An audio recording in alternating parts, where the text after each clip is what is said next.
Sadashiva Samarambam Shankaracharya Madhyaman Asmadacharya Paryantam Vande Guru Paramparam Ishvaro Guratmeti Multiveda Vibhagine Vyomavda Vyapta Dehaya Dakshinamurtaye Namaha Savavedanta Sedanta Gocharam Tamagocharam Govindam Paramanandam Satguru Pranatoshmaham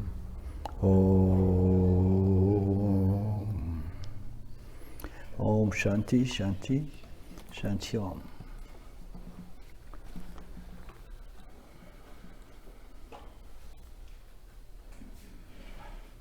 Usando o corpo sutil, uma pessoa discrimina os koshas, que são os resultados dos 3 gunas. Os koshas são os resultados, né, da consciência, ou seja, em associação com Maya, que nada mais é do que as 3 gunas. Aí ele começa a projetar todos esses objetos, né, do campo, os quais incluem os meus 3 corpos. Os meus 3 corpos são, né, criados, desenvolvidos, né, assemblados a partir dessas 3 energias. E esse verso 40 diz uma coisa interessante, porque diz o que, Alex?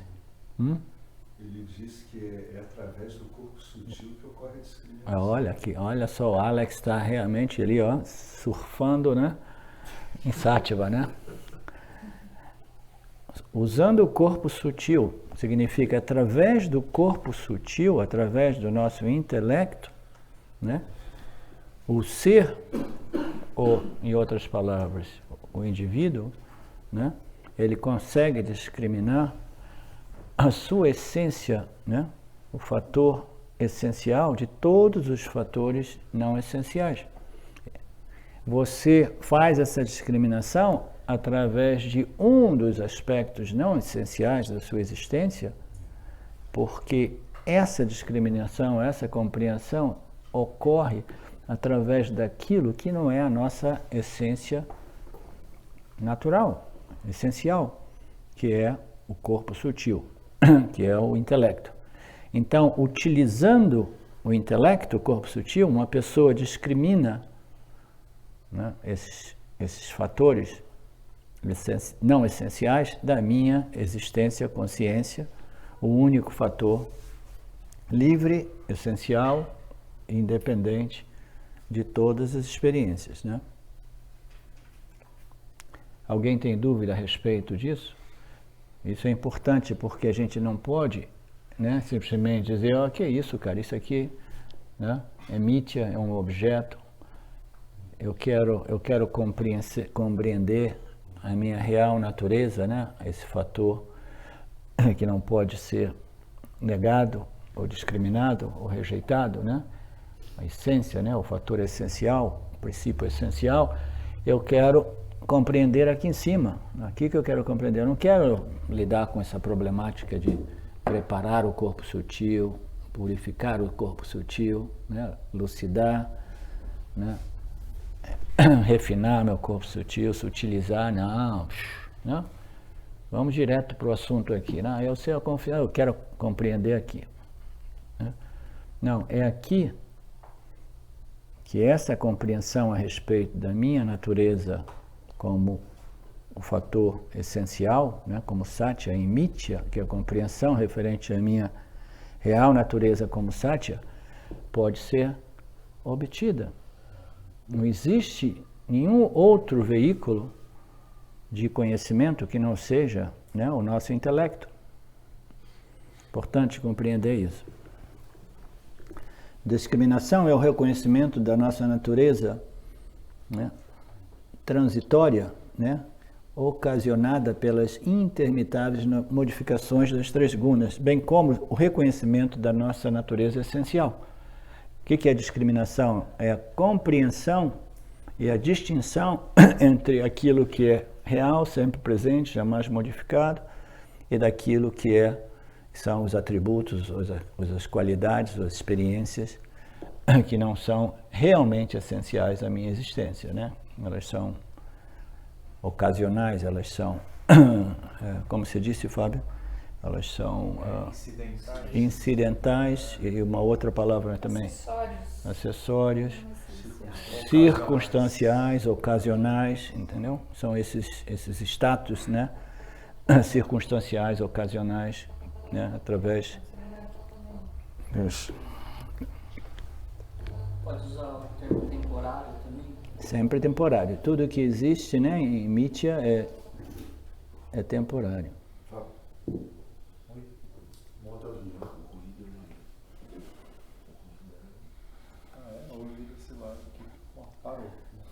Discriminação é o reconhecimento da natureza transitória, né? Então, discriminação é o reconhecimento da nossa natureza impermanente, transitória, né?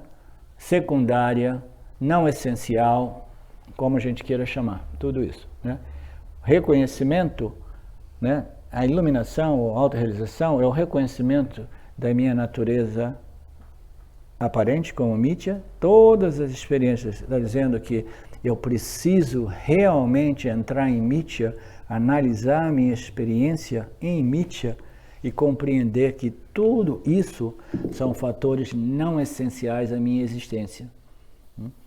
Não significa dizer que a gente simplesmente precisa evitar Mithya e permanecer num estado, né, livre dessa projeção de pensamentos ou objetos. Não, a gente precisa entrar em Mithya para neutralizar Mithya, né?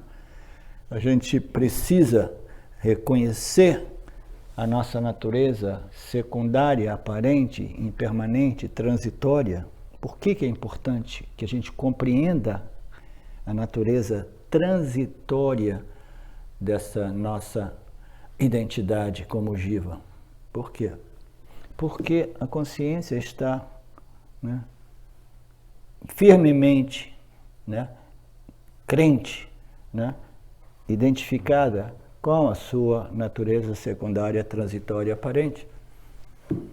Então a gente não tem nenhuma alternativa, mas examinar, investigar, analisar, né, reconhecer a minha natureza secundária, transparente, transitória, não essencial, de modo que eu possa, né, realmente determinar: isso não sou eu porque isso vem e vai, isso não sou eu porque se modifica, isso não sou eu porque não está sempre presente, né? Então, esse processo de negação desses atributos não essenciais, ele precisa ser feito, né? E, naturalmente, a gente não pode fazer isso um por um, porque as experiências nossas são bilhões, trilhões ou quadrilhões de experiências numa vida, né? Então, a gente começa a separar por categorias, e aí a gente, intelectualmente, a gente vai discriminando o meu ser daquele tipo, né, daquela categoria de experiências, né? As experiências as quais eu me sinto totalmente identificado com o meu corpo físico, que ocorre durante o dia, né? Durante o estado de desvelha, de vigília. Mas a discriminação não é somente o reconhecimento dessa natureza aparente e transitória não essencial, né, ocasionada pelas intermitentes variações, modificações dos gunas, mas é também o reconhecimento da minha natureza primária, livre, independente, essencial, como consciência, né? Eu não posso remover tudo aquilo que é transitório sem que eu determine, né, que essa transitoriedade existe, né, em relação a alguma coisa que é a tela do cinema, o fundo, né, dentro do qual todas essas imagens, experiências ocorrem em constante modificação. A conexão de cada uma dessas coxas dessa bainha com o ser foi explicada, né? Nós estamos examinando, né, rapidamente, né, de modo geral, a conexão entre cada um desses níveis de experiências, né, dos jivas humanos com o ser, né?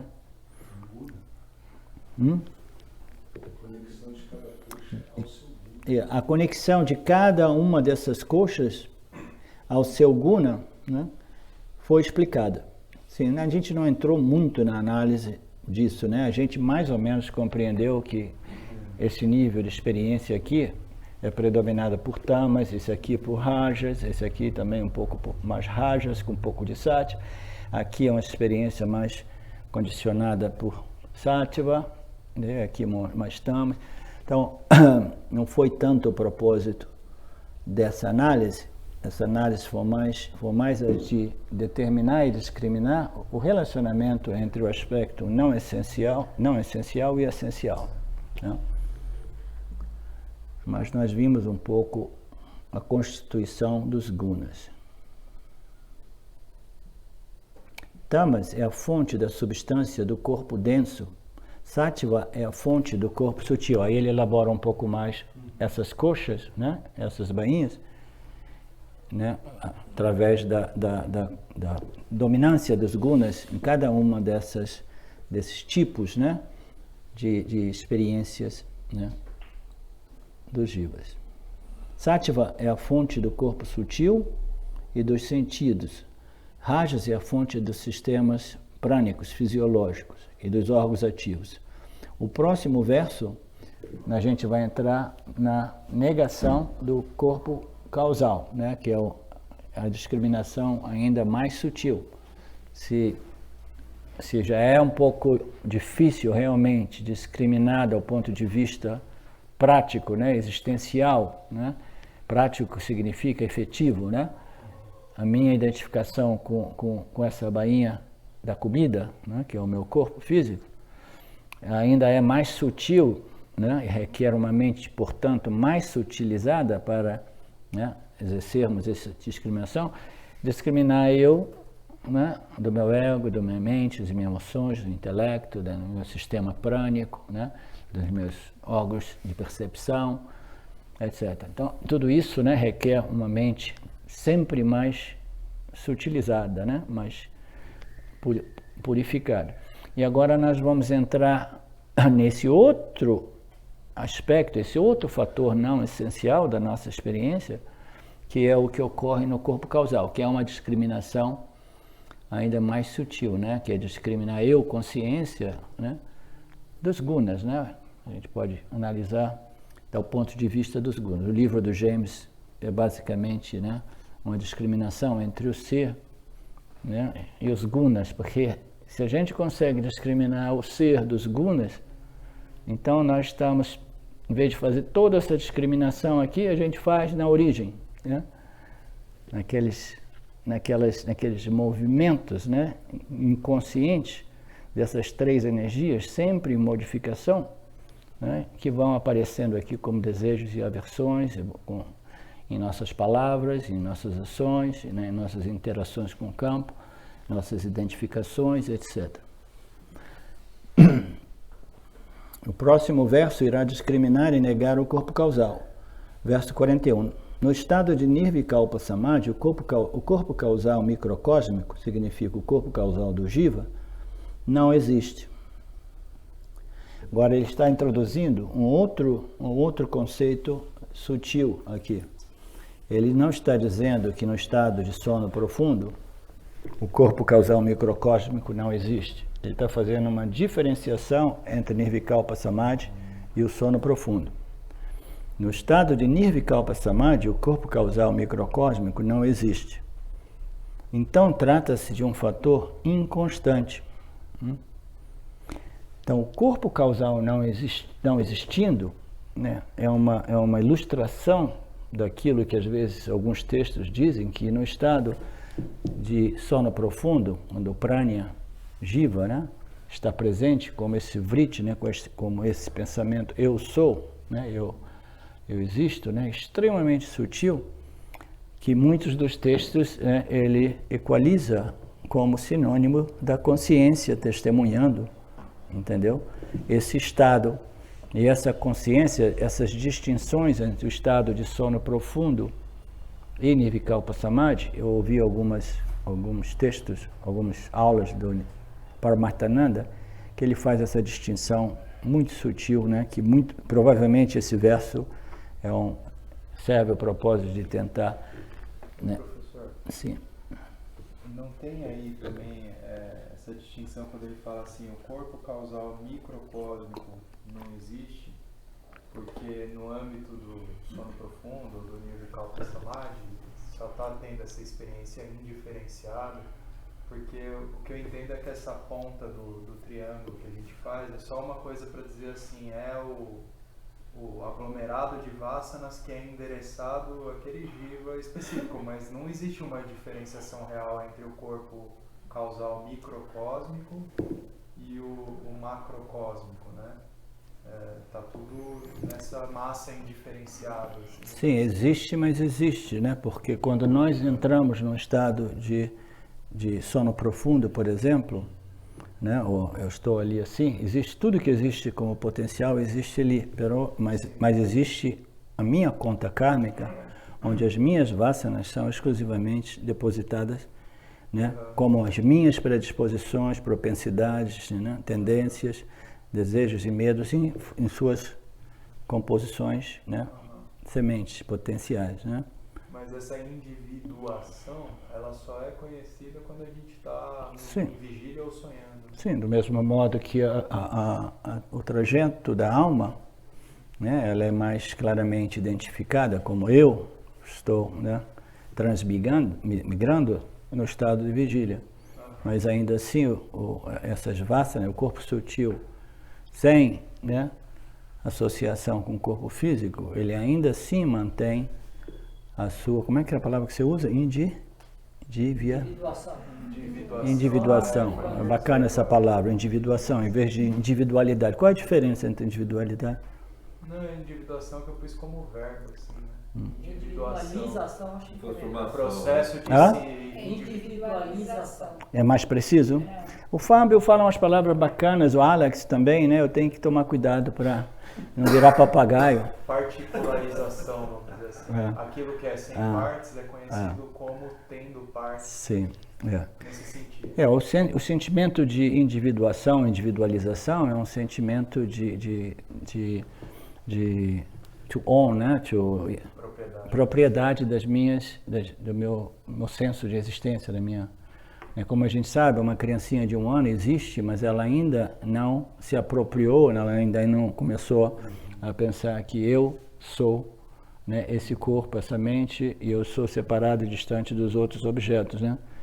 Ela não tem ainda esse senso de propriedade, né, desse reflexo, né? Esse reflexo ainda não se traduz como eu sou independente e separado do resto, né? Mas voltando para o nosso assunto, qual é o seu ponto, Fábio? Não, o ponto era esse, porque quando fala no verso assim, que no estado de Nirvikalpa Samadhi o corpo causal microcósmico não existe,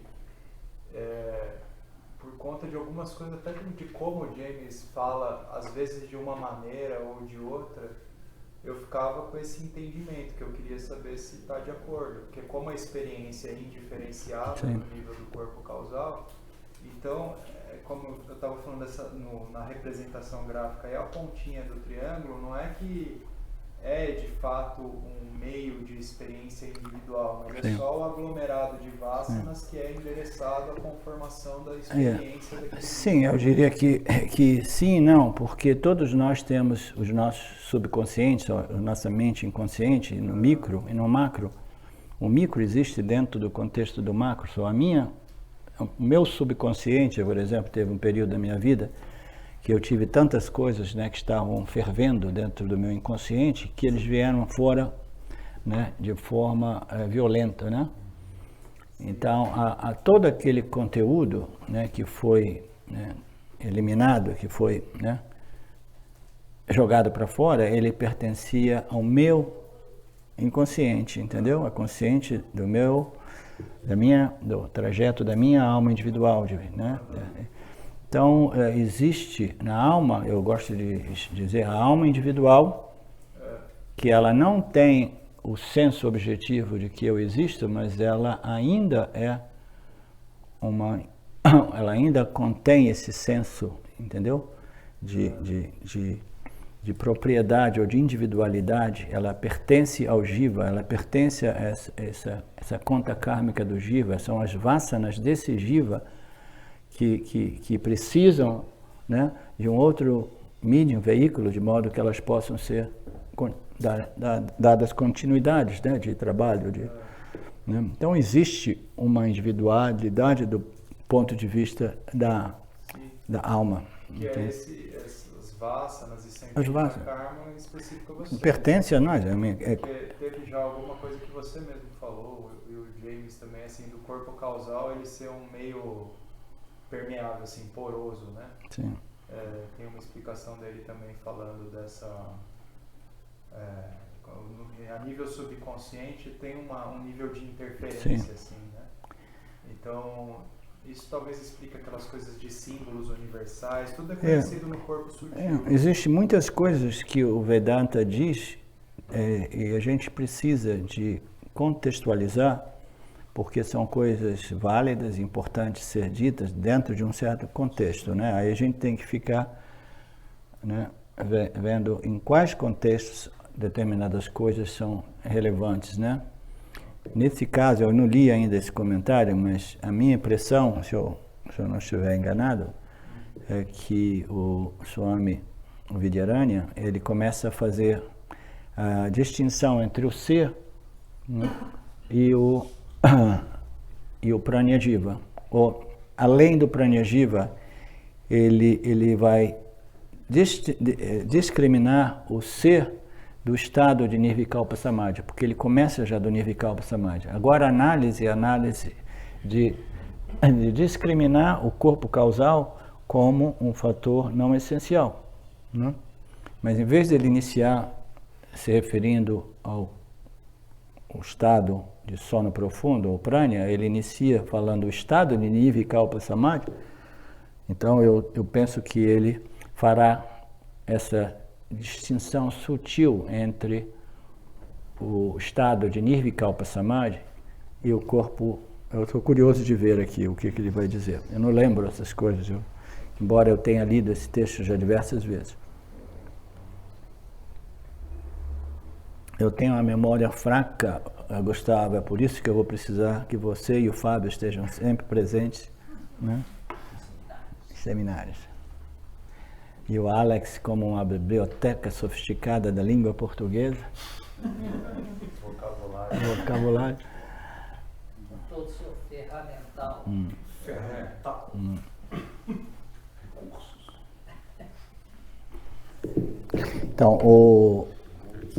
Então trata-se de um fator inconstante. No estado de Nirvikalpa Samadhi, o corpo causal microcósmico do Jiva, ele não existe. Então, o que significa isso? Porque no caso, no estado de sono profundo, a gente já estabeleceu, né, através de outros apontamentos, outros versos, a gente estabeleceu que no estado de sono profundo, né, o corpo causal ele é experimentado e presente, né, através do Pranya-jiva, né, esse vritti, né, que testemunha esse objeto extremamente sutil. A gente pode chamar esse objeto causal, potencial, chamado a ausência de objetos tangíveis, onde os objetos existem como potenciais, como propensidades, como tendências, né? Mas eles não existem ainda, existem como semente, como potência, né? Mas aqui não, ele está dizendo que no estado de Nirvikalpa Samadhi, o corpo causal, o prânia, etc., é como se não existisse. Vamos ver se é isso realmente que ele está apontando. Então, trata-se de um fator inconstante, né? Esse estado no qual o corpo causal microcósmico é não existente. O corpo causal, o Nirvikalpa Samadhi é explicada ou definida como um estado no qual não somente todos os objetos de experiência, né, todos os pensamentos e objetos de experiência, eles desaparecem, como também o sujeito. Entendeu? Quando o sujeito desaparece, é equivalente a dizer que até mesmo o prânia desaparece. Entendeu? Essa é a distinção extremamente sutil que aqui e ali eu entendi o Paramartananda desdobrar. É um pouco chato porque esse texto do Panchadasi, do Paramarthananda, é muito carregado de sânscrito, entendeu? Aí é cansativo. Eu tenho que ouvir diversas vezes para compreender algumas expressões sânscritas, né? Mas existe essa distinção. Então, talvez ele esteja querendo dizer que no estado de Nirvikalpa Samadhi, o corpo causal, o prânia, não existe essa dualidade sujeito-objeto, nem mesmo aquela extremamente sutil, como o vriti chamado prânia ju. Você está seguindo, querida? Ok. No Nirvikalpa Samadhi, o ser pleno existe como consciência e, portanto, é invariável, né? Então, isso é um ensinamento, ou uma afirmação, um apontamento que eu ouvi em alguns momentos, né? Que no Nirvikalpa Samadhi, o ser é presente, experimentando a si mesmo, em outras palavras, a plenitude da sua existência sem nenhuma modificação, nem mesmo prânia, tá? Então, essa variação, essa distinção muito sutil entre Nirvikalpa Samadhi e o sono profundo. Vamos ver o que diz o comentário. Nirvikalpa Samadhi é chamado de Jnana Avastha, um estado de pura experiência, conhecimento sem objeto. É difícil de entender. Ah, obrigado, é difícil de entender. Então vamos mudar de assunto, né?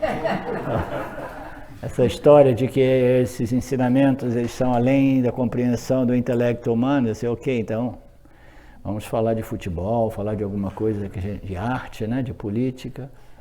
Você vai ficar bravo comigo, porque eu mandei um monte de filme para essa turma. Mandou o quê? Filmes. Dicas. Filme Netflix? É? Você gosta de futebol, né? Eu vou gosta de filme. Eu também gosto de filme, eu fico Vedanta, futebol, filme. Vedanta, futebol, filme. São filmes que revelam o ser. É difícil, né? Vai sair de tudo. Não, esquece esse comentário. Não, são filmes mais construtivos, né? Mais satívicos, menos violentos, né? Menos.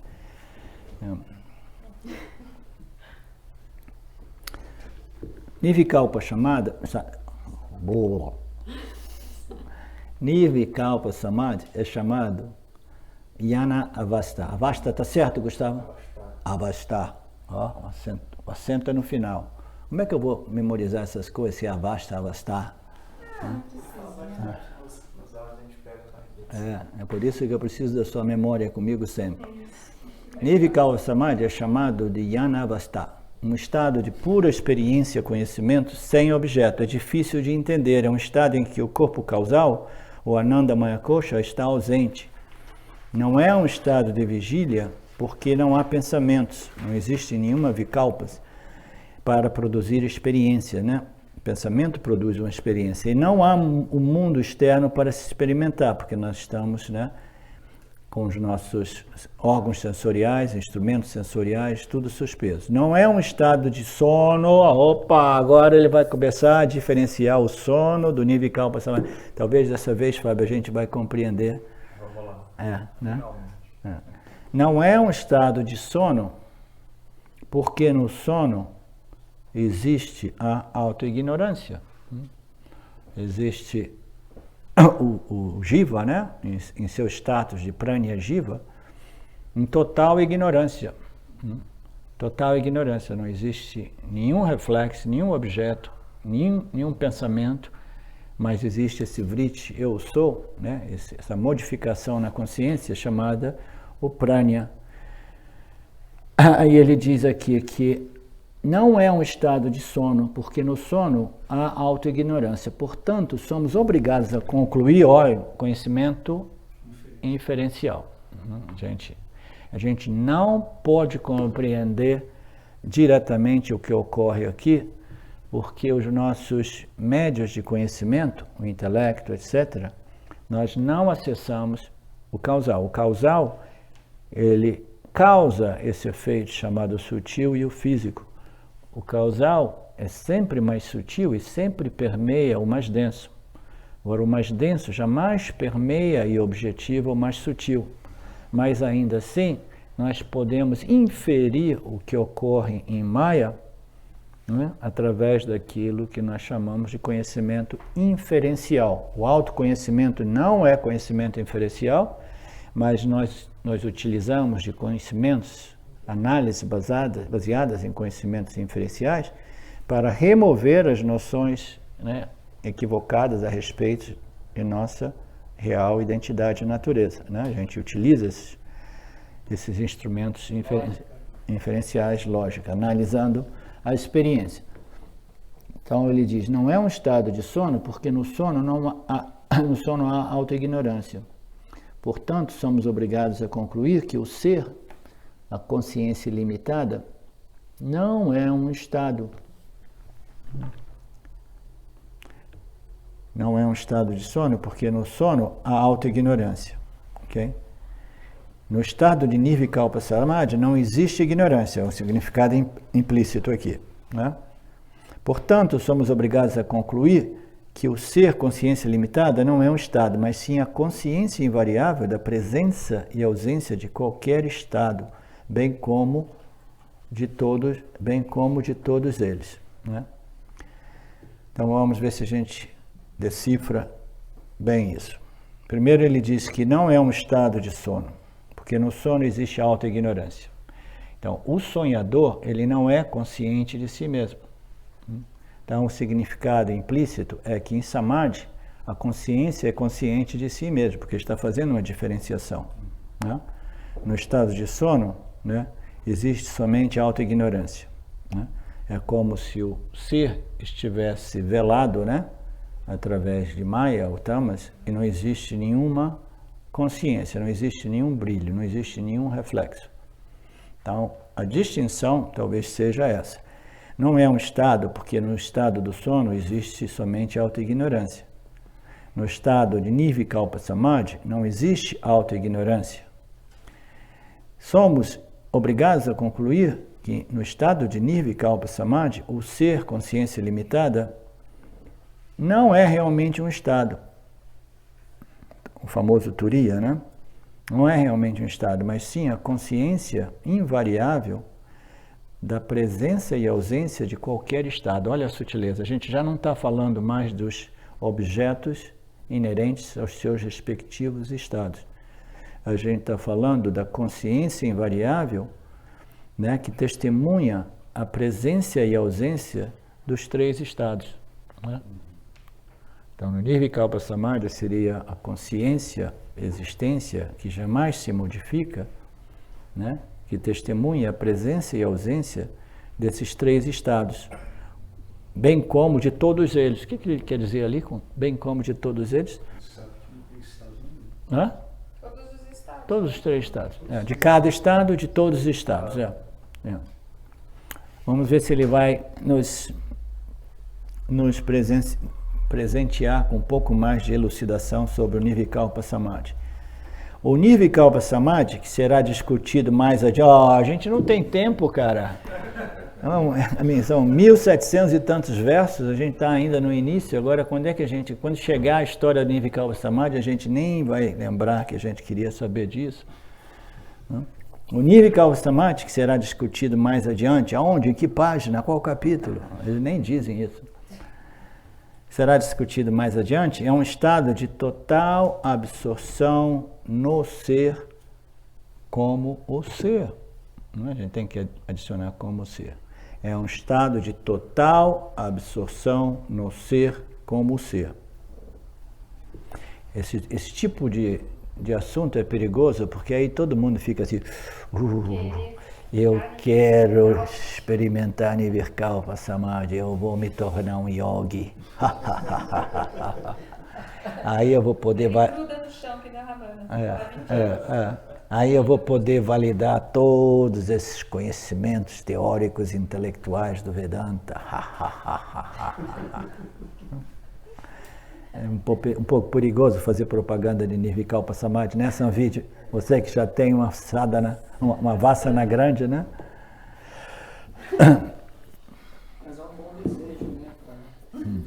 Sim. É um bom desejo. É um bom desejo. Não. Existe, é um desejo por alguma coisa definitivamente com valor espiritual, desde que a gente saiba o que a gente pode obter daquela objeto de experiência e aquilo que nós jamais obteremos daquela experiência.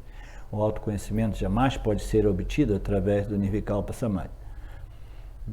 Mas é considerado talvez o melhor e o mais potente purificador da mente. O único problema é que no processo de purificar a mente através desse estado de Nirvikalpa Samadhi, o jiva se identifica totalmente com aquele estado e começa a acreditar firmemente que aquele estado é o que ele é, entendeu? E realmente não é. Muito embora aqui, muito perigosamente, o Swami Vidyaranya diz que Nirvikalpa Samadhi não é um estado de sono, porque no sono não há ignorância. Portanto, somos obrigados a concluir que o Nirvikalpa Samadhi é a consciência ilimitada, que não é um estado, mas sim a consciência invariável da presença e ausência de qualquer estado. Essa que é a parte mais perigosa dessa afirmação, entendeu? Que vai fazer as pessoas ficarem pensando, é por aí mesmo. Eu, a consciência, não sou um estado, né, como Nirvikalpa Samadhi, o Samadhi, mas sim a consciência invariável da presença e ausência de todo e qualquer estado. É o famoso Turiya, né? Aquele fator, né? O Nirvikalpa Samadhi, que será discutido mais adiante na página 322, é um estado de total absorção no ser. Nirvikalpa Samadhi é um estado que é livre das vasanas, né? É livre das sementes. Ele é livre das sementes temporariamente, né? Porque como a gente lembra da história do Kokaji, aquele guru que gostava de Coca-Cola, que passou 10 anos em Nirvikalpa Samadhi, né? Então as vasanas, elas são, né, extensamente neutralizadas e destruídas, mas não necessariamente, né? Algumas vasanas, elas talvez permaneçam ali, né? Porque em Nirvikalpa Samadhi a gente não tem o intelecto, né, para ser nutrido com o antídoto contra a ignorância. O antídoto, o remédio contra a ignorância é conhecimento. Em Nirvikalpa Samadhi a gente não tem o intelecto, de modo que o intelecto não possa ser nutrido com a ignorância, que cancela, com conhecimento, que cancela a ignorância. Mas os yogis dizem que em Nirvikalpa Samadhi as vasanas, elas vão sendo destruídas e canceladas também devido a um regime de dieta de profunda, né, fasting, como se diz fasting, regime de fome. Regime de fome, a gente impõe um regime de fome. Por quê? Porque eu virei um yogi, eu passo dias e dias, dia depois dias, entrando nesse estado, e eu me recuso a me associar com nenhuma dessas vasanas, né? De modo que elas se manifestem como pensamentos, emoções, verbalizações e ações que vão constantemente ativar esse mecanismo vasana, desejo, medo, ação, vasana, desejo, medo, ação, vasana, né? Então, se eu não participo nesse processo, né, as vasanas, elas começam a definhar e morrer de fome, né? Então, é um outro modo de... Mas como a gente sabe, o que liberta não é a total ausência de vasanas.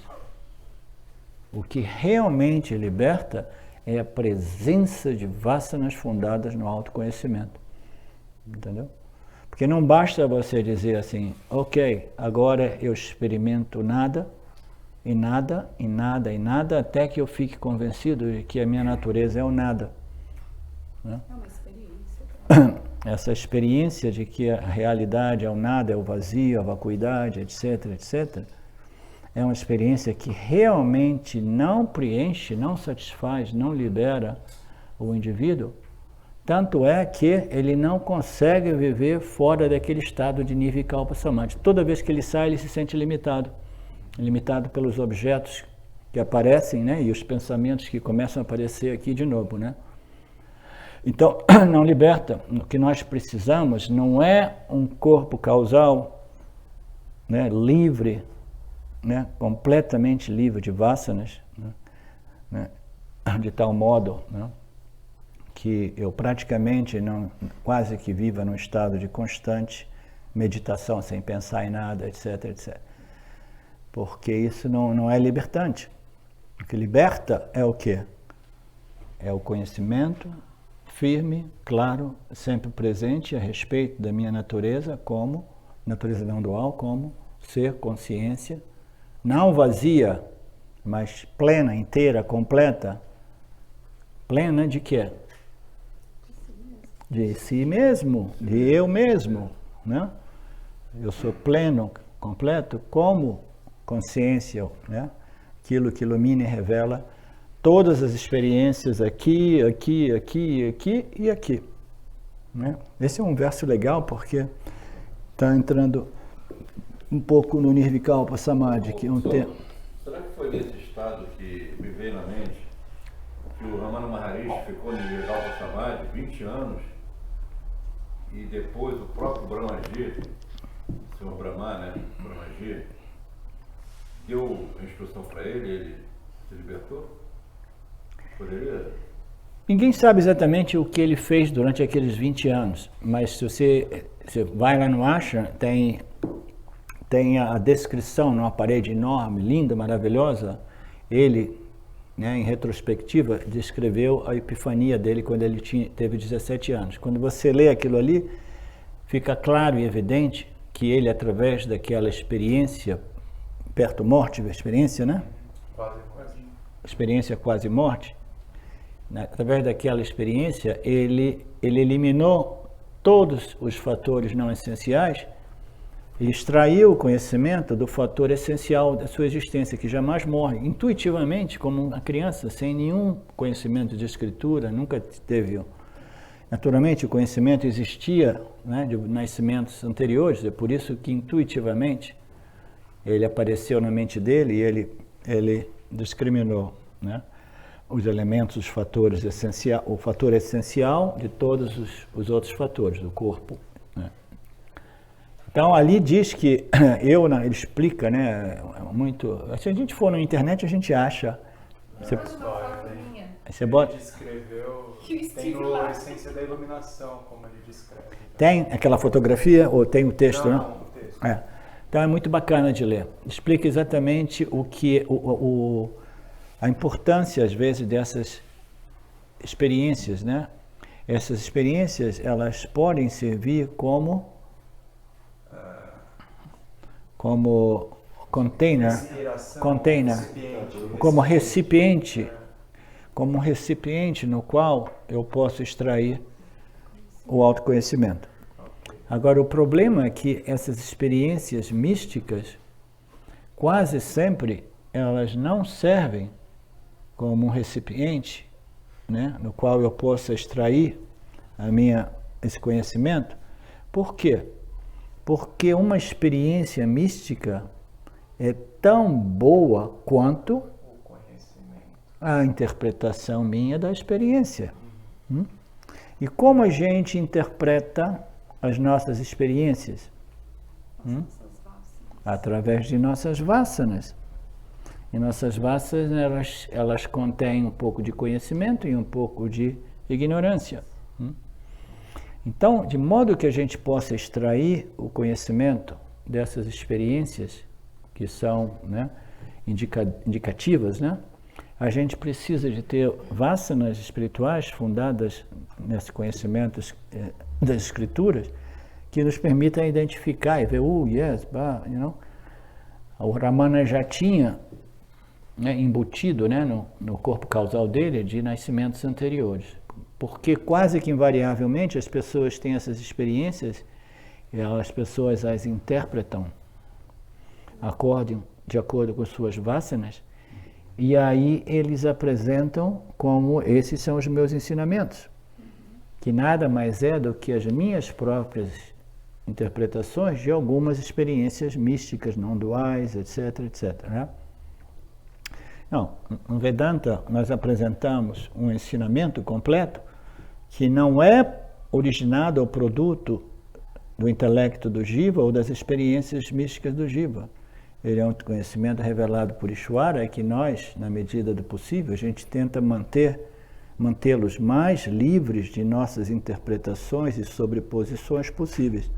Quando a gente vê esses swamis, né, adicionando alguma outra perspectiva daqui e ali, é importante compreender que essas pequenas elaborações, né, comentários, eles precisam ser totalmente em harmonia com os ensinamentos, com a Sampradaya, etc., né? E aqueles que não são, eles vão sendo descartados ao longo do tempo.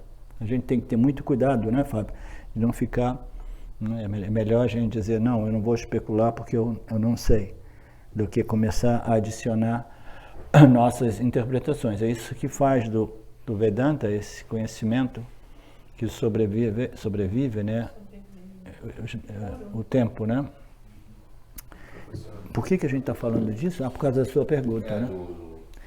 Imagina que ele tivesse passado por um qual passar mais durante 20 anos. Não, é isso, mas o que ele fez naqueles 20 anos, só para concluir ele? Ninguém... interpretação é uma... Não é interpretação, é uma imaginação. Projeções. Entender que o próprio Brahmaji, o Sr. Brahma, teria ensinado a ele, já que ele não se iluminou. Não. Ele ficou naquele nível não, o conhecimento, então, é isso que eu queria concluir. O conhecimento de Ramana já existia. Se a gente faz esse trabalho do Vedanta e vai assimilando esses conhecimentos, aí a gente tem um acidente de carro ou um vírus acaba com a gente nasce de novo, esse conhecimento já existe no nosso corpo causal, entendeu? E ele rapidamente ele vai ser lembrado, ele vai começar a clicar na nossa mente. Então, no caso dele, não foi Brahmaji, ou a gente pode dizer o Mr. Brahmaji, né, revelou. Não, o conhecimento já existia em sua mente, por isso que ele intuitivamente, né, ele reconheceu, né, esse elemento, né, essencial, né, a minha existência que jamais pode morrer, né?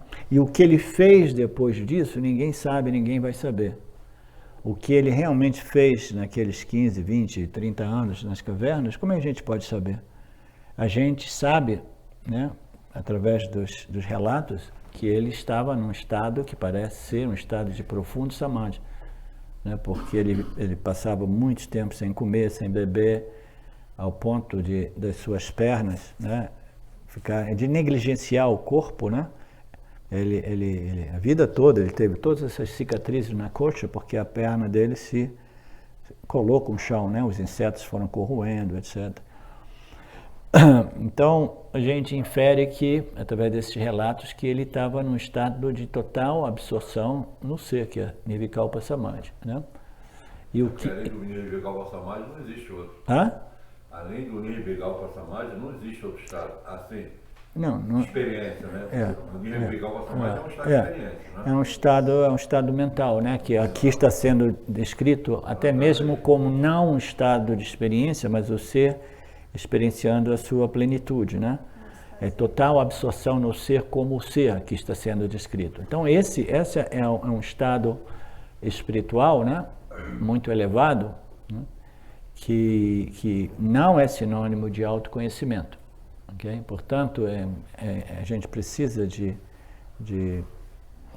novo lembrar disso, né? Porque nós temos essa vassana por experiência, a gente sonha que a experiência seja um meio válido para remover esse sentimento de limitação, inadequação, pequenez, etc, etc.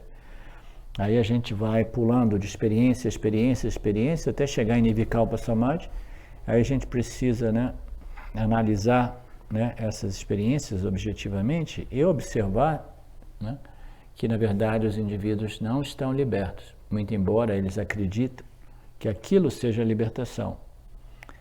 Mas se aquilo é a libertação, por que eles não sabem viver fora daquele estado? Eles não conseguem, Libertação é libertação apesar do mundo, apesar de Mithya, apesar das experiências, porque nenhuma experiência obstaculiza ou se opõe a minha natureza sempre livre e independente, como aquilo que revela, ilumina e permeia e sustenta e recicla toda a experiência. A libertação é libertação apesar de nossas experiências em mítya. Se a gente diz que a libertação só é possível através da eliminação do mundo, através do desenvolvimento dessa Vasana por Nirvikalpa Samadhi, a gente vai ter que passar vidas e vidas desenvolvendo essa Vasana, e no final das contas a gente vai ter que, né, dizer, puxa, não era por aqui, não era por aí, entendeu? Porque...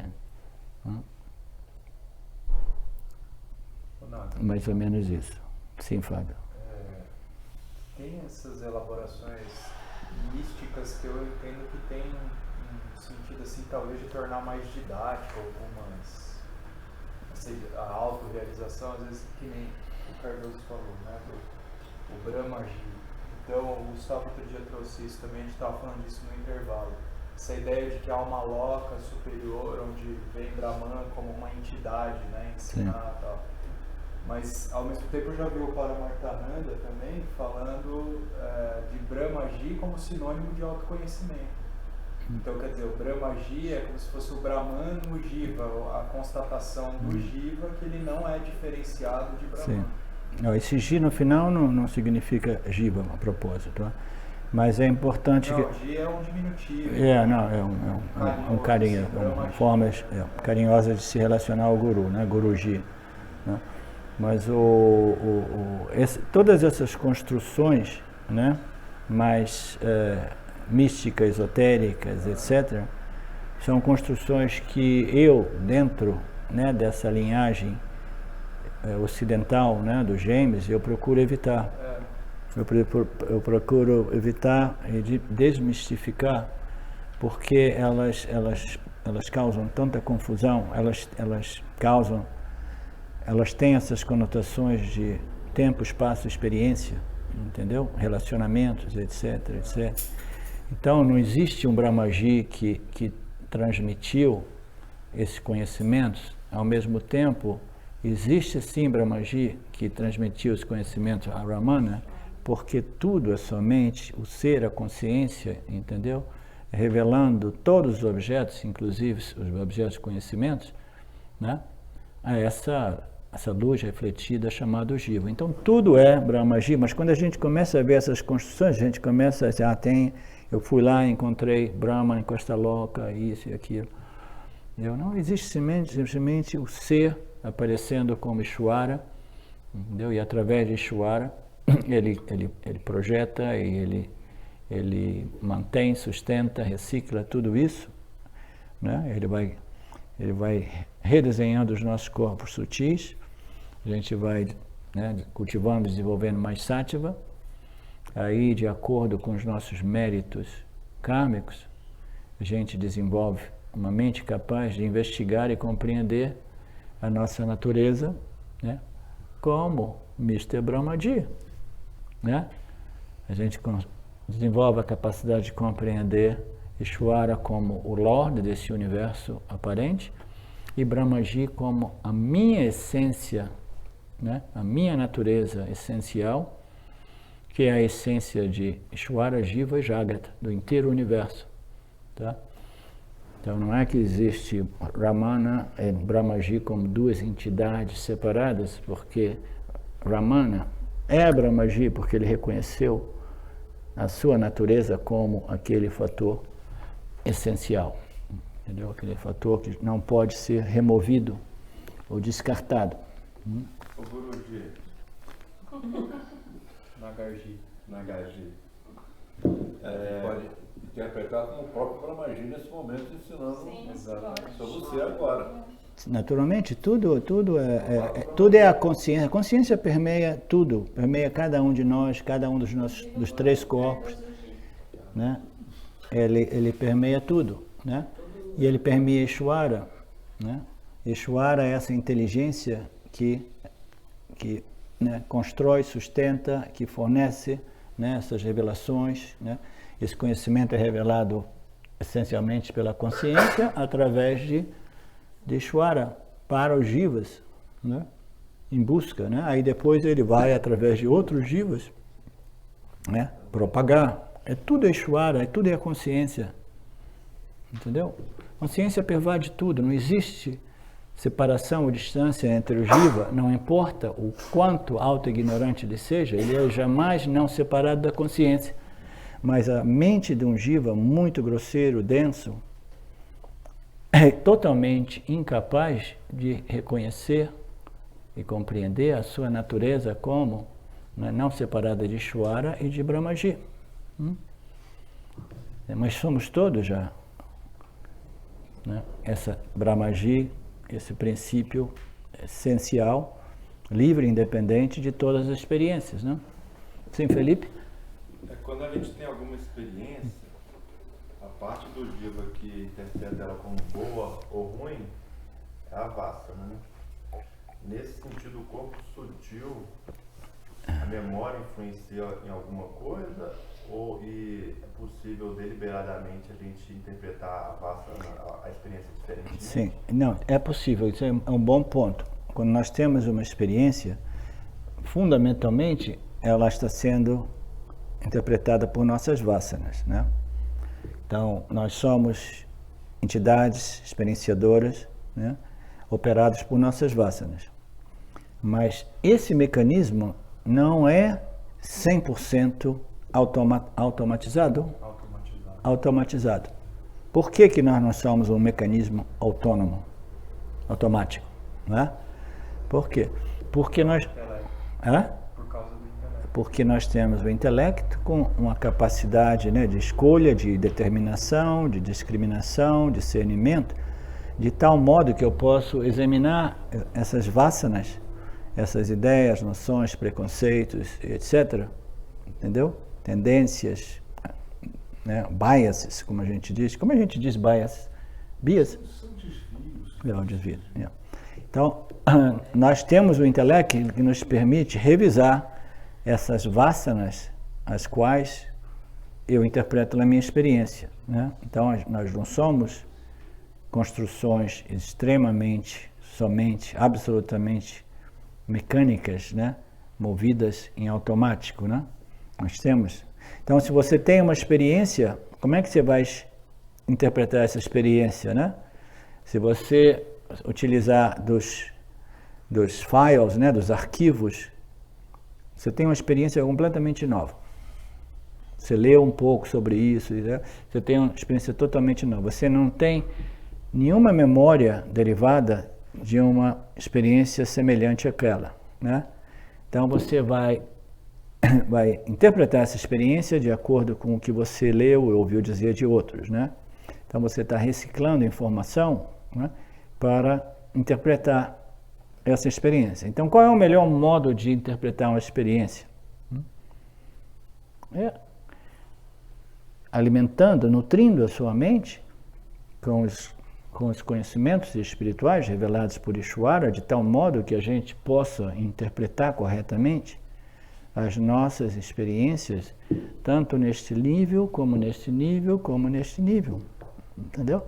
A gente precisa de conhecimento, o que a gente chama de conhecimento puro, conhecimento espiritual puro, esse conhecimento espiritual revelado por Ishvara, de modo que a gente possa compreender melhor as coisas como elas estão, como elas são, né? As escrituras nos ajudam, os nossos professores nos ajudam a compreender as coisas como elas são, né? Por exemplo, se você teve uma experiência mística ontem, né, é importante compreender o que serve daquela experiência e o que precisa ser descartado, né? Então, o que é essencial naquela experiência é que ela tenha servido para reforçar a compreensão de que eu sou a luz que ilumina e revela a experiência. Então eu tive uma experiência que reforçou o meu senso de identidade como consciência, né? Mas a experiência foi tão bacana, porque eu saí do corpo, aí saíram luzes daqui, saíram luzes dali, aconteceu, né? Foi tão bacana que a minha tendência, às vezes, é ficar distraído com a experiência, né? A gente gosta de experiências que promovem, né, a autoestima, os yogis, eles possuem egos monstruosos porque eles têm acesso a experiências que a galera, em geral, não tem acesso. Eles se sentem especialmente, muito especiais porque eles têm experiências não disponíveis para a maioria dos pobres, ser humano comum, né? A memória, a função do corpo sutil, memória, ela também auxilia nessa interpretação da experiência? Tudo a gente precisa de memória, né? Esse estudo do Vedanta, ele fica afiando também as nossas memórias. Se não fosse pelo Vedanta, eu acho que minha memória já estaria quase completamente esgotada, né? Mas eu fico constantemente, né, estudando e expondo. Isso aí me ajuda a preservar um pouco da minha memória. Um pouco mais. Alguma coisa mais sobre aquela experiência sua? Você queria? Tinha aquela pergunta que eu te fiz no intervalo. Que é? Sobre a felicidade. Que é? Quando a gente tem uma experiência, não só uma rotina, né? Ou vamos supor, você vai comer um biscoito, ou alguma coisa que o corpo está pedindo. Sim. Não é um objeto de desejo, é uma rotina, mas aquilo lá te dá uma saciedade, Aí a pergunta é, essa felicidade, toda e qualquer felicidade, ela vem sempre da consciência? Mesmo sim. essa felicidade não é uma casa, não é uma comida, alguma coisa rotineira, né? Sim. Sim, essa foi uma pergunta legal, por isso que eu pedi para você repetir aqui, né? Da onde que é originada essa felicidade, né? Porque em diversas passagens dos nossos textos a gente diz que o ser, a consciência, a existência é a única fonte de felicidade, satisfação, plenitude, etc, etc. Isso porque a gente pode inferir que o ser, sendo a causa sem causa, né? Esse substrato dessa realidade aparente, ele é livre de fronteiras, é livre de limitações, né?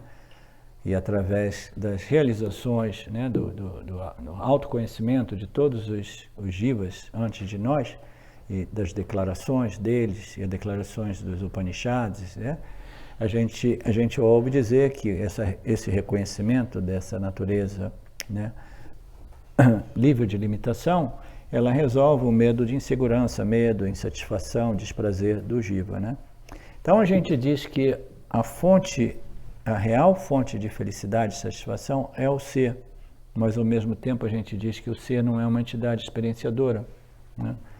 Então quando a gente diz que o ser, consciência, é a fonte real de felicidade, de ananta, de bem-aventurança, a gente significa dizer que o autoconhecimento eu sou o ser, o autoconhecimento eu sou o ser é a fonte real de bem-aventurança do jiva, tá?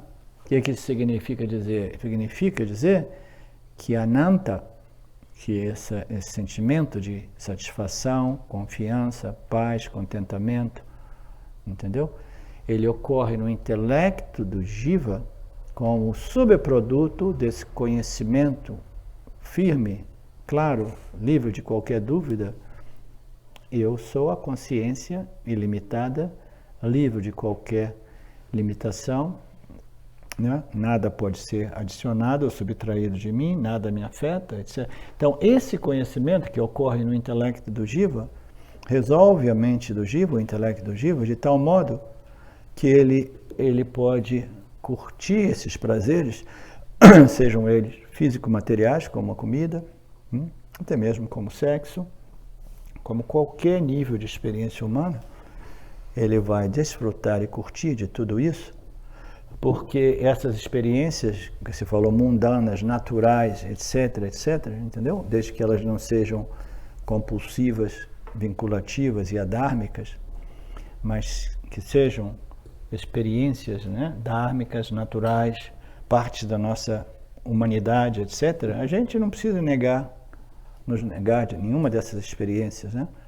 E a gente vai curtindo elas aqui, né? E a mente é um instrumento primário que nos permite experienciar. Se a gente quer desfrutar e curtir de miti, a gente precisa, né, de purificar a mente. E o autoconhecimento é o maior purificador da mente. Quando a mente é purificada, livre dessas agitações de que eu quero, eu preciso, isso e aquilo, aí aqueles desejos, eles não são desejos nossos. Eles são desejos desse mecanismo chamado jiva eterno, que precisa de comida, isso e aquilo, que tem uma preferência por isso, por aquilo, que gosta de ver futebol de vez em quando. Aí você vai, né, vivendo isso sem ansiedade, sem aflição, sem vinculação, entendeu? E você vai encontrando essa felicidade refletida no seu corpo sutil, porque o seu corpo sutil, o seu intelecto, ele não está, né, empanado, embotado, como se diz? Empanado, não, empanado é... Hã? Embotado. Embotado, empanado é para fazer pastel, né? Risole. Mas pode ser, né? Empanado em cama. É embotado, né? Ele não está nem embotado, nem todo estressado, agitado, né, aflito, etc. Né? Aí você pode ir lá comer aquela comida que você gosta e curtir com moderação, né? Sabendo que é parte da vida, né? A gente curtir um pouco de Nutella de vez em quando, né, Roberto? Então, a felicidade, ela vem, é biológico, né? Mas aí então a fonte dela mesmo... A fonte dela é o autoconhecimento. O ser não é uma entidade que experiencia felicidade. O autoconhecimento eu sou o ser, permite ao Jiva de viver a partir dessa plataforma de conhecimento, entendeu? E se tornar um curtidor ao invés de um sofredor das experiências. Mas quem não tem autoconhecimento também tem um momento de felicidade. Tem um momento de felicidade ignorante, sim. Tá tudo certo. Ele entra ali, ele se satisfaz, né, com aqueles desejos sensoriais, aí daqui a pouco aquela felicidade acaba, aí quando você vê ele está abrindo a geladeira de novo, né? Daquela felicidade momentânea que eu estou falando, ela veio do... Ela veio da remoção, ela veio da remoção daquele vriti chamado desejo ou aversão. Ele vem temporariamente removido na medida que você come aquela torta de chocolate. Mas é uma satisfação fundada na ignorância de que a torta de chocolate possa me preencher, me realizar, né, me completar. Mas aí imediatamente, depois daquela torta de chocolate, aí você vem com outro desejo que novamente vai requerer uma outra ação, e a ação não é para realmente satisfazer aquele desejo, é para remover o desejo. A remoção do desejo é o que a gente precisa, mas a gente não compreende porque são fontes indiretas de Ananda, fundadas na ignorância. A gente fica, né, fornecendo os objetos de desejo como modo de produzir esse Ananda, ao invés de remover os desejos através da compreensão de que nenhum desejo vai produzir a felicidade que eu estou buscando. A felicidade que eu estou buscando, ela pode ser obtida através da compreensão da minha natureza, da minha identidade primária, essencial, aquilo que não pode ser eliminado, né? Aquilo que está sempre presente. É esse o conhecimento eu sou a consciência limitada, né? Sem preocupação, sempre presente, jamais modificada, etc. Esse conhecimento resolve a mente do Jiva, esse instrumento primário, e o Jiva ele pode curtir mais e mais momentos de satisfação, contentamento, etc. Não porque ele consegue atrair tudo que ele quer. As pessoas pensam no mundo espiritual, né? Quando eu tiver realizado, eu vou ser super feliz. Por quê? Porque eu vou poder obter tudo que eu quero. Você lembra da história do guru do beijo, Betânia? Então, o guru do beijo, agora passou do meio-dia, a gente pode fazer fofoca, né? O guru do beijo, uma vez, ele estava, antes dele, eu não vou falar que ele me beijou, não, antes da situação do beijo, que passou raspando, hein? Porque né? Antes da situação do beijo, ele estava tentando me seduzir a ir morar com ele lá na cidade dele, e eu ia ser o guru, o discípulo número 1. ele sabia das minhas limitações econômicas, ele chegou ao extremo de me dizer: a Sangha está crescendo, eu vou pagar aluguel para você, eu vou te apoiar financeiramente, vou fazer tudo isso para você ficar comigo, entendeu? Por que eu estou contando essa história? Pedi o fio. Qual foi a última coisa que você falou? Depois que se iluminar, vai Ele queria vai obter. obter tudo. O que o guru do beijo queria obter? É. O que ele estava Ele te atrás? ofereceu os objetos. É. As pessoas que são equivocadas, achando que ao se iluminar conseguem... Ah, isso. Então, o guru do beijo me dizia: olha, você pode relaxar, ficar tranquilo, entendeu? Porque agora que você iluminou, ele tinha uma apreciação, né, pelo modo que eu fazia aqueles meus satsangs, olhando nos olhos das pessoas, assim, né, dizendo poucas palavras, um pouco de meditação, silêncio, né, repetindo um pouco de bobagem. Aí ele dizia: os seus satsangs são ótimos e você vai ver que com o tempo os seus discípulos vão chegar e eles vão fazer tudo para você. A ideia de quando eu ilumino, né, Ishvara vai tomar conta de todos os meus ganhos e manutenções, como ele diz no coisa, né? A gente pensa, quando eu iluminar, Ishvara vai cuidar de tudo aquilo que eu preciso obter e manter. E aí ele falou assim: não, os seus discípulos eles vão fazer tudo para você, cara. Você não vê o meu caso aqui? Eles fazem tudo. A única coisa que eu faço é meditar e blá, blá, blá. Meditar. Você não acredita, os discípulos cozinhavam para ele, faziam tudo, limpavam a casa, pagavam as boletas, faziam os eventos, recolhiam dinheiro para ele, faziam tudo. Ele falava assim: ó, isso aqui é o seu futuro, entendeu? Os discípulos vão cuidar de você, você não vai ter nenhum mais problema, porque você é iluminado,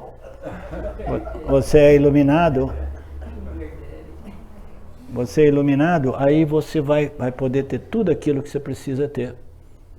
Porque Ishvara vai cuidar de você através dos seus discípulos, né? Não, a satisfação do Yanni não é decorrente, não é derivada do fato que ele começa a ver tudo que ele quer, né? É derivada do fato de que ele só quer aquilo que ele tem. Entendeu? Se eu quero o que ele tem, custe o que custar, né? Se eu preciso de pintar a minha casa, eu pinto a minha casa. O James, até recentemente, 10, 15 anos atrás, ele era muito pobre, ele viveu muito pobre. Ele foi rico quando era jovem, depois viveu muito pobre. E ele não era conhecido no mundo espiritual, porque ninguém queria saber de Vedanta, e a personalidade dele não era muito atraente. Então, ele vivia de um cheque que ele recebia do governo americano, não sei como, de $500, alguma coisa assim. Vivia dentro de um van, uma van, ele fez uma cama. Ele era um sadhu. Eu conheci ele no tempo que ele era um sadhu. Ele tinha 2 calças compridas, 3 camisas e 2 cuecas. E duas por semana. 2 casacos, uma coberta, né? Comia qualquer porcaria, porque visto que no final ele teve que fazer aquela coração, aquela para troca, né? Porque você não tem dinheiro, você compra aquelas porcarias que custam $2-3 para comer, né? Então chegava no extremo para poder sobreviver 6 meses na Índia. Ele arrumava esses bicos de pintar a casa. Estou falando na idade já de 60 anos. Na minha idade, imagina o cara com todo esse conhecimento pintando casa de branco lá nos Estados Unidos para ganhar um dinheiro para depois poder viver o resto do ano na minha Vênia e na Índia, né? No Ocidente, na Vênia. E ninguém quer saber o que eu tenho para dizer. Olha que situação, né?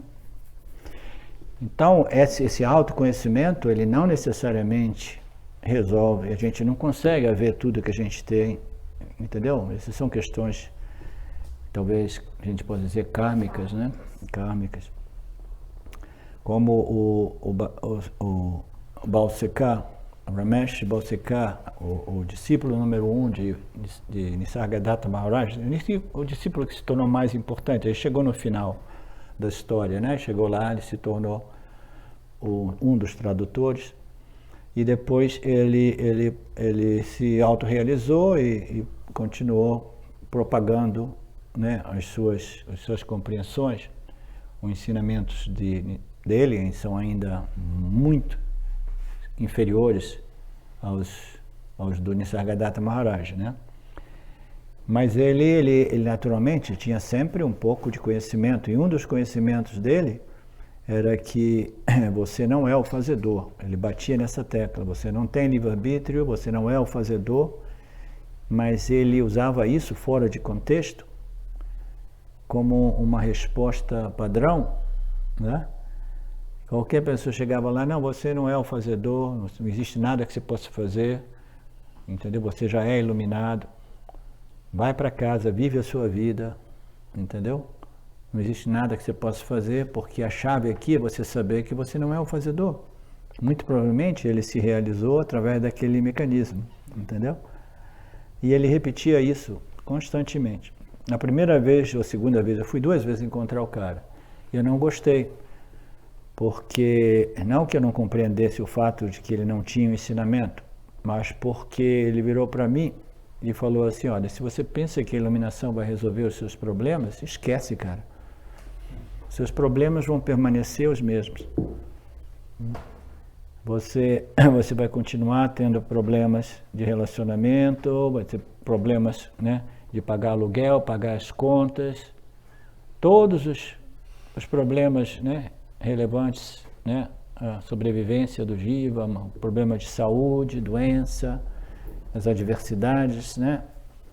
Então toda essa dificuldade continua. Então não pense que a iluminação vai permitir a você obter tudo aquilo que você quer, né? Você simplesmente, através dessa compreensão, você vai ficar satisfeito com aquilo que Ishvara te propicia, sabendo que se eu quiser mais, eu tenho que trabalhar mais. Eu quero uma casa maior, né, Felipe? Eu tenho que trabalhar mais e construir uma casa maior.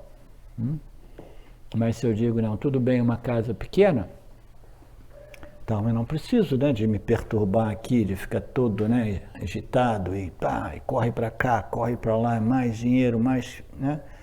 Eu não preciso, porque eu estou satisfeito com aquilo que Ishvara me propicia. Porque eu compreendi que o desejo é a causa do estresse, né? Os desejos desnecessários, não essenciais. A gente está falando da discriminação entre o fator essencial e não essencial. Existem desejos, isso em relação à sua questão, existem desejos que são absolutamente não necessários, não essenciais, né? Ninguém precisa de ter 3 carros, 2 casas, né? E milhões ou bilhões de dólares no banco para se sentir feliz e seguro, etc, etc, né? Como a gente diz na língua portuguesa, a felicidade é um estado de espírito, né? É uma expressão legal. É um estado mental, né? É um estado o qual o indivíduo ele é feliz com aquilo que Ishvara, né, fornece e provê a ele, né? Constantemente. Obrigado, Lorde, eu sei que isso é o que eu mereço, eu não gosto de trabalhar, né, Gustavo? Eu não gosto de trabalhar, então eu não posso pedir, né, mais do que aquilo que eu obtenho, né? Então, eu sou preguiçoso, eu não trabalho isso e aquilo, e eu sou muito grato de ter um teto sobre a minha cabeça, um pouco de comida a cada dia e tanto tempo para estudar Vedanta. Ok? Om Purnamada Purnamidam Purnamudachyate Purnasya Purnamadaya Purnameva Vashishyate. Om Shanti Shanti Shanti. Thank you, Lord. Obrigado a todos.